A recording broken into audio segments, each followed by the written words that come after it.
आप सबों को जय मसीह की न्यू क्रिएशन क्राइस्ट चैनल में आप सबों का स्वागत है। और इस समय हम स्टडी करें कुलूसियों की पत्री और हम पहुंचे तीसरे अध्याय में। और आज हम देखेंगे परमेश्वर के वचन से कि क्यों ये बात पौलुस लिख रहा है कुलूसियों की कलीसिया को कि वो अपना जो बुद्धि है और अपना जो ध्यान है, कंसंट्रेशन है, वो परमेश्वर की ओर लगाएं, स्वर्ग की ओर लगाएं। आइए देखें हम। अतः जब तुम मसीह के साथ जिलाए गए हो तो स्वर्गीय वस्तुओं की खोज में रहो, जहां मसीह विद्यमान है और परमेश्वर की दाहिनी ओर बैठा है। पृथ्वी पर की नहीं परंतु स्वर्गीय वस्तुओं पर ध्यान लगाओ। और यहाँ पे पौलुस बहुत ही इंपॉर्टेंट बात कह रहा है, क्योंकि उस समय वहां पे बहुत सारी बुराइयां उनके मध्य में थी। और मैं अगर आप 5वें में देखेंगे तो मैं आपको पढ़ के बता सकता हूं। इसलिए अपने उन अंगों को मार डालो जो पृथ्वी पर है, अर्थात व्यभिचार, अशुद्धता, दुष्कामना, बुरी लालसा और लोभ को, जो मूर्ति पूजा के बराबर है। इन्हीं के कारण परमेश्वर का प्रकोप आज्ञा न मानने वालों पर पड़ता है। और ये देखिए यहाँ पे 5वें और 6वें में क्लियरली पौलुस बता रहा है किस प्रकार से जो बुराई थी उनको यहाँ पे रिवील कर रहा है। कुलूसियों में जो बुराइयां थी उसको 5वें और 6वें में क्लियरली रिवील कर रहा है। और इसीलिए कह रहा है कि यहाँ पृथ्वी पर के लालच और लोभ और व्यभिचार, अशुद्धता, तमाम प्रकार के बुराइयों को की तरफ हम नजर ना लगाएं, हम उनकी तरफ को फोकस ना करें, हम उनकी तरफ कॉन्सेंट्रेट ना लगाएं। लेकिन पौलुस यहाँ पे क्लियरली कह रहा है कि हम अगर लगाएं तो किसकी तरफ लगाएं? पृथ्वी पर की नहीं परंतु स्वर्गीय वस्तुओं पर ध्यान लगाएं। और हम इस बात पर ध्यान लगाएं क्योंकि हमारा परमानेंट जो ठिकाना है वो पृथ्वी नहीं है। परमानेंट हमारा जो ठिकाना है वो स्वर्ग है। क्योंकि फिलिपियों 3, अगर आप फिलिपियों 3 के 20 में मैं आपके सामने पढ़ रहा हूं तो उसमें वचन कहता है क्लियरली, 3 का 20-21 में पढ़ रहा हूं। 3 के 20 में कहता है, पर हमारा स्वदेश स्वर्ग पर है और हम एक उद्धारकर्ता प्रभु यीशु मसीह के वहां से आने की बाट जो रहे हैं। और ये देखिए क्लियरली कह रहा है हमारा स्वदेश स्वर्ग में है और पृथ्वी पर हम क्या हैं? हम पृथ्वी पर बाहरी हैं। क्यों? अगर आप इब्रानियों में भी देखेंगे, इब्रानियों 11 मैं आपके सामने पढ़ दे रहा हूँ। इब्रानियों 11 का मैं पढ़ दे रहा हूँ आपके सामने। इब्रानियों 11 का 13 कहता है, ये सब विश्वासी की दिशा में मरे और उन्होंने प्रतिज्ञा की ही वस्तुएं नहीं पाई, पर उन्होंने दूर से देखकर आनंदित हुए और मान लिया कि हम पृथ्वी पर परदेशी और बाहरी हैं।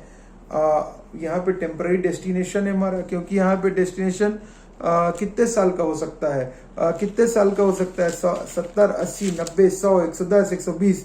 लेकिन बाइबल कह रही है कि हम लोग तो अनंत काल तक के लिए डेस्टाइन्ड बनाए गए हैं, अनंत काल तक के लिए। और आगे कहता है, पर वे एक उत्तम अर्थात स्वर्गीय देश के अभिलाषी हैं। इसीलिए परमेश्वर कहलाने में उनसे नहीं लज जाता, क्योंकि उसने उनके लिए एक नगर तैयार किया है। बाइबल कह रही है इब्रानियों 11 के 16 में उनके लिए नगर तैयार किया। कहाँ है नगर?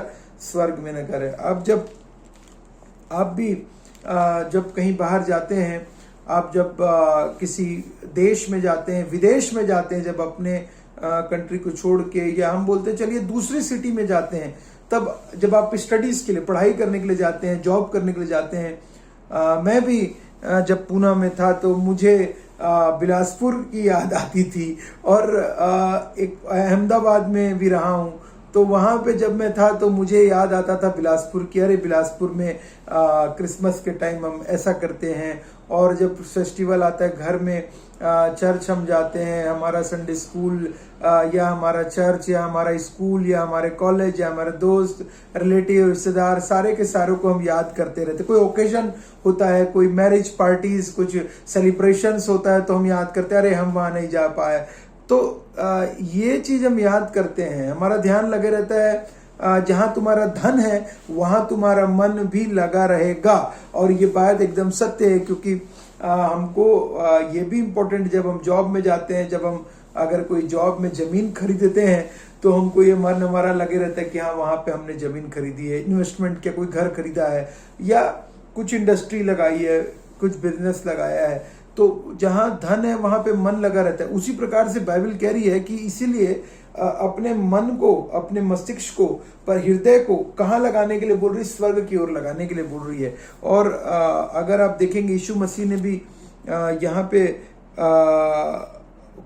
लूका के 10:20 में भी कहते हैं तो भी इससे आनंदित मत हो कि तुम्हारे की हो कि आत्मा तुम्हारे वश में, परंतु इससे आनंदित हो कि तुम्हारा नाम स्वर्ग पर लिखे। आनंदित होना, ये reason for our joy is that हमारा नाम लिखा हुआ है, स्वर्ग पर लिखा हुआ है। लूका रचित सुसमाचार में क्लियरली 10:20 में बहुत ही क्लियरली वचन कह रहा है कि नाम तुम्हारा लिखा हुआ है। और हम कैसे होंगे, हम कैसे होने जा रहे हैं आपको पता है? हम होने जा रहे हैं स्वर्ग दूतों के समान। और ये निकालिए मरकुस, अगर आप मार्क चैप्टर 12 मरकुस का अगर आप 12:25 देखेंगे, 12:25 में, क्योंकि यीशु मसीह क्या कह रहे हैं? क्योंकि जब वे मरे हुए में से जी उठेंगे तो वे ना विवाह करेंगे और ना विवाह में दिए जाएंगे। और जब आप और मैं भी, ये जब हमारा जो ये बॉडी है ये जब यहीं रह जाएगा और हम यीशु मसीह के साथ उठाए जाएंगे, तो बाइबल बहुत क्लियरली कह रही है कि वे ना विवाह करेंगे और ना विवाह में दिए जाएंगे, परंतु स्वर्ग में दूतों के समान होंगे। यीशु मसीह कह रहे हैं दूतों के समान होंगे आप और मैं। कहां होंगे? स्वर्ग में, पृथ्वी पर नहीं, स्वर्ग में दूतों के समान होंगे। वहां पे फोकस करने के लिए बोल रहा है, इसीलिए बोल रहा है। बहुत इंपॉर्टेंट बात प्रभु यीशु मसीह कह रहे हैं आप और मेरे लिए। और अगर हम लोग और स्वर्ग के बारे में जानने के लिए, प्रकाशित वाक्य में बहुत ही क्लियर लिखा है नए यरूशलेम के विषय में, जो हमारा विश्वास है। और नए यरूशलेम में आपको पता है आप और मैं किसके साथ रहेंगे? वहां पे फोकस करने बोल रहा है, परमेश्वर रहेंगे वहां। और वहां पे परमेश्वर रहेंगे, वहां पे प्रभु यीशु मसीह रहेंगे। और यहाँ पे लिखा है, मैं आपके सामने पढ़ रहा हूं, प्रकाशित वाक्य 22:3, फिर श्राप ना होगा और परमेश्वर और मेमने का सिंहासन उस नगर में होगा और उसके दास उसकी सेवा करेंगे। यहाँ पे बाइबल कह रही है वहां पे कौन कौन रहेगा? परमेश्वर रहेंगे, मेमने का सिंहासन, यीशु मसीह का सिंहासन उस नगर में होगा और उसके दास आप और मैं उसकी सेवा करेंगे। किसके समान हो जाएंगे? स्वर्गदूतों के समान, अभी हमने देखा। और किसकी सेवा करेंगे? प्रभु यीशु मसीह की सेवा करेंगे, परमेश्वर की सेवा करेंगे। वे उनका मुंह देखेंगे। और बाइबल कह रही 4 में 22:4, प्रकाशित वक्त 22:4, वे उसका मुंह देखेंगे। क्या देखिए, परमेश्वर का मुंह कोई नहीं देख सकता था, लेकिन हम जब वहां जाएंगे तो वहां पे उसका मुंह देखेंगे, देख सकेंगे, आमने सामने देखेंगे प्रभु यीशु मसीह को, परमेश्वर पिता को। बाइबल कह रही है और वे उसका मुंह देखेंगे और उसका नाम उनके माथे पर लिखा हुआ होगा। आपके और मेरे माथे पर उनका नाम उनके माथे पर लिखा हुआ होगा। फिर रात ना होगी और उन्हें दीपक और सूर्य के उजाले की आवश्यकता ना होगी। कोई जरूरत नहीं पड़ेगी हमको। अभी सोलर पैनल लग रहे हैं, बहुत सारे लोग सोलर पैनल लगा रहे हैं, गवर्नमेंट लगा के दे रही, ताकि सोलर एनर्जी से जो है बिजली आपके घर में इलेक्ट्रिसिटी आए। और आपका जो लोड है इलेक्ट्रिसिटी का, वो गवर्नमेंट चाहती कि सोलर एनर्जी का यूज करें। और रात नहीं होगी, लेकिन यहाँ पे तो कोई सोलर एनर्जी, रात ही नहीं होगी। और उन्हें दीपक और सूर्य के उजाले की आवश्यकता नहीं होगी। अभी सूर्य के उजाले की आवश्यकता होती है। सोचिए परमेश्वर कितने महान है कि उन्होंने सूरज, इतना बड़ा सूर्य को दिया है हमारे लिए। सोच के देखिए, अगर सूरज नहीं होता तो ये पृथ्वी कैसे खड़ी रह सकती बिना सूरज के? बिना सूरज के एनर्जी, लाइट नहीं आती। और उन्हें दीपक और सूर्य के उजाले की आवश्यकता ना होगी, लेकिन वहां कोई आवश्यकता नहीं है, क्योंकि उससे कहीं बड़ा परमेश्वर, जिंदा खुदावंद यीशु मसीह हमारे साथ हमारा है। क्योंकि प्रभु परमेश्वर उन्हें उजियाला देगा। Can you imagine that? वहां पे उजियाला देगा कौन? वहां पे प्रभु परमेश्वर उन्हें उजियाला देगा।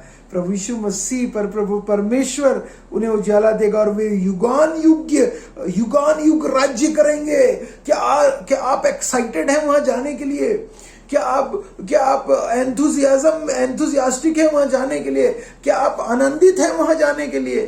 क्या वहां जाने के लिए आप रेडी हैं, तैयार हैं, प्रिपेयर्ड हैं? क्या आप प्रिपेयर्ड हैं जाने के लिए? उस जगह में, क्योंकि आपको वहां युगान युग राज्य करना है। ये पृथ्वी में कुछ समय का ही केवल सुख है, कुछ समय का ही केवल ये रुपया पैसा और बंगला और गाड़ी और रिश्ते हैं, टेम्पररी हैं ये रिश्ते जो आप आज आपके हैं। लेकिन अगर आपको युगान युग राज्य करना है तो मसीह जो कहते हैं उसके अनुसार कार्य करना पड़ेगा। और हम अपना जो माइंड है, set your minds on things above, बात कह रहे think about the things of haven, not the things of the earth. Things of the earth, इस समय हो सकता है आप दुख तकलीफ और होके जा रहे हो, परसिक्यूशन से होके जा रहे हो, सताओ आपके सामने खड़ा हुआ हो, सताओ से मत डरिए, मत घबराइए। प्रभु उससे महान जिंदा खुदावंत कहीं बड़ी जीवन देने जा रहा है हमको स्वर्ग में, ये विश्वास करिए।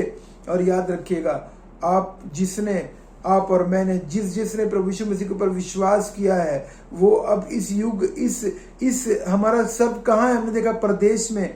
तो प्रभु यीशु मसीह का सिर, head, Christ is the head बोला है ना, प्रभु यीशु मसीह कलीसिया का सिर है। सिर कहाँ है अभी, कहाँ है सिर तो स्वर्ग में है।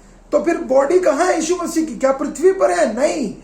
आप और मेरी जो शरीर है, प्रभु यीशु मसीह की देह, कलीसिया का अंग, प्रभु यीशु मसीह की देह जो है, देह, वो भी कहाँ है? वो भी स्वर्ग में है। आप और मैं भी जिन्होंने प्रभु यीशु मसीह के नाम पर विश्वास किया है, वो स्वर्ग में है। फिजिकली तो हम लोग यहाँ हैं, शारीरिक रूप से हम लोग पृथ्वी पर चल रहे फिर रहे हैं, सांसें ले रहे हैं, बोल रहे हैं, लेकिन हम आत्मिक रूप से आत्मा में प्रभु यीशु मसीह के पवित्र आत्मा के द्वारा, जो विश्वास के द्वारा बचाए गए हैं, जो उद्धार प्राप्त करे हैं, प्रभु यीशु मसीह के बहुमूल्य रक्त के द्वारा शुद्ध किए गए हैं, उसके मारे जाने, गाड़े जाने, जी उठने के ऊपर विश्वास किया है, और ये विश्वास किया है कि यीशु मसीह फिर से आने वाला है। वो उसके साथ, मैं रिपीट कर रहा हूं, वो उसके साथ अभी भी स्वर्ग में, उसके साथ आप और मैं, ये विश्वास है आपका और मेरा। अगर आप कुलूसियों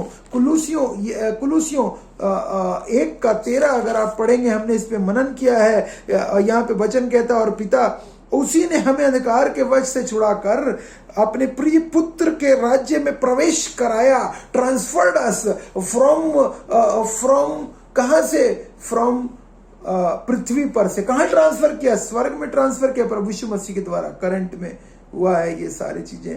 और यूहन्ना में भी प्रभु यीशु मसीह क्लियर लिखते हैं, जो यीशु मसीह के हैं वो इस संसार के नहीं, लेकिन अनंत काल तक के लिए आप और मैं हैं। इसलिए set on your mind on things पृथ्वी पर, और परदेशी और बहरी हैं, हमारा इसलिए स्वदेश स्वर्ग पर है। और इसीलिए let us set your mind, think about the things of heaven. Earth की बस बात नहीं, लेकिन think about the things of heaven. विश्वास करें, और परमेश्वर बहुतायत से आप सबों को आशीष दे। जय मसीह की।